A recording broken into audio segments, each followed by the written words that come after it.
मारल्या थापा भारी, केला महाराष्ट्र कर्जबाजारी असं म्हणत उद्धव ठाकरेंनी राज्य सरकारच्या या अर्थसंकल्पावर जोरदार टीका केली आहे।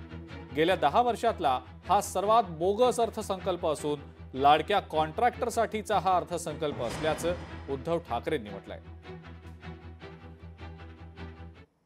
म्हणूनच म्हणतात ना की मारल्या थापा भारी आणि महाराष्ट्र केला कर्जबाजारी।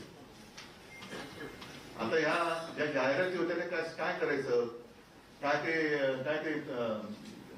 पिजन होल जाहिराती सुद्धा पिजन होल मध्ये टाकायच्या का?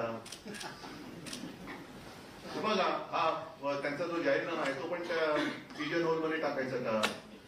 काय करायचं का? ही लोकांची फसवणूक आहे। हे लोकांची फसवणूक आहे आणि फसवणूक करून तुम्ही चहूबाजूने फसवणूक करून सत्ता मिळवलेली आहे। आता निदान सत्ता मिळाले, लोकांना दिलेल्या ज्या तुम्ही काही वचनं तर म्हणतच नाही, आश्वासनं किंवा थापा होत्या त्याच्या काहीतरी गोष्टी पूर्ण करा। लोकशाही मराठी ऐका, पहा, जागरूक रहा।